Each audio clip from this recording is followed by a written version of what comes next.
This weekend, all full-time employees and contractors working for the government-funded international broadcaster Voice of America were put on leave. This is part of the Trump administration's significant cuts to the federal government, which, after an executive order signed Friday night, includes U.S.-backed global media. With Voice of America effectively shut down, we wanted to take a look at the agency's origins and impact. Voice of America was founded in 1942 as a way to counter Nazi propaganda in occupied Europe. Its mission evolved to provide war news from an American perspective in multiple languages, including German, Spanish, French, Japanese, and Arabic.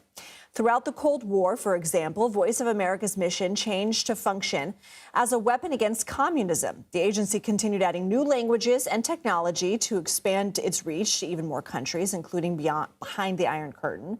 At the time, experts believe the Soviet Union was spending 5 times the entire budget of the U.S.'s foreign radio operations, attempting to block Voice of America's broadcast from reaching Soviet countries. In 1976, Voice of America went from being used to push the U.S.'s message abroad to having more independence with its new charter. The document, which was signed by President Gerald Ford, gave the organization the mission to, quote, represent America, not any single segment of American society, and will therefore present a balanced and comprehensive projection of significant American thought and institutions. The organization now reaches 361 million people and supports 49 languages, according to the U.S. Agency for Global Media, which runs Voice of America. The organization is currently being run by former news anchor and failed Arizona gubernatorial and Senate candidate Kari Lake, who promised to look at what the agency is currently doing. Now, it's not clear what her role will entail now with Voice of America's funding cuts. Liam Scott joins us. He's a Voice of America press freedom reporter who is set to be terminated on March 31st. Liam, I'm sorry we're talking under these circumstances, but what do you think makes Voice of America special, and what's your reaction to the news? Yeah, thank you so much for having me. You know, even though part of me expected that VOA would be targeted, it still came as a shock when this all happened over the weekend. But I also felt a lot of pride for the work that I've done and for the work that my colleagues have done. As you said, VOA is an international broadcaster. We reach a huge audience around the world, but we don't broadcast in the United States. We broadcast at some of the most censored countries in the world. And I think that really sets us apart from other news outlets. You know, I think VOA really embodies America's deep commitment to a free press, to the First Amendment, and we model what a free press looks like to other parts of the world that might not have a media landscape like we have in the United States. And we do that through our independent, our unbiased, our fact-based news coverage.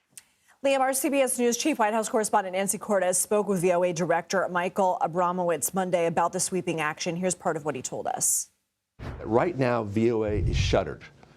And if it's off the air for weeks and weeks and weeks, I really fail to see how it will be reconstituted, and it could be a major, really self-inflicted blow to the national security interests of the United States.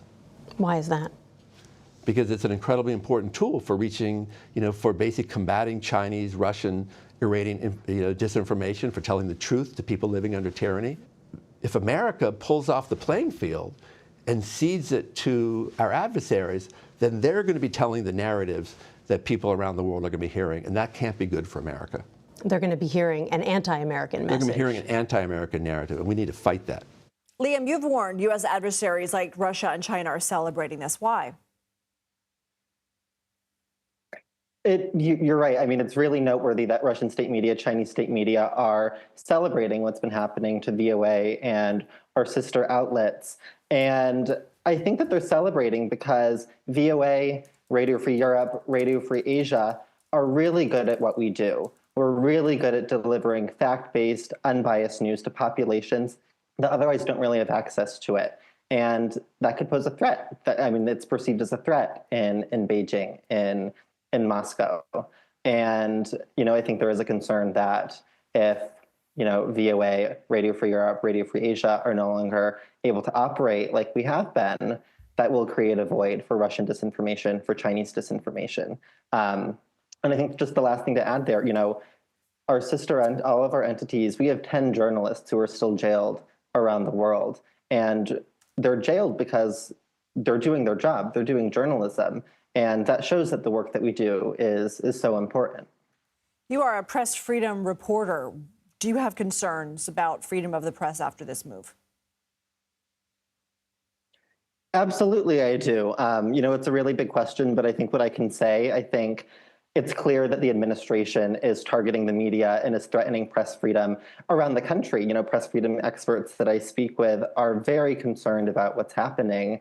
And I think it's important to contextualize what's happening to VOA and our sister entities within that broader landscape of press freedom being under heightened threat in the United States. But, journalists are so resilient, and I, for one, plan to continue reporting. Liam Scott, we need journalists like you. Thank you.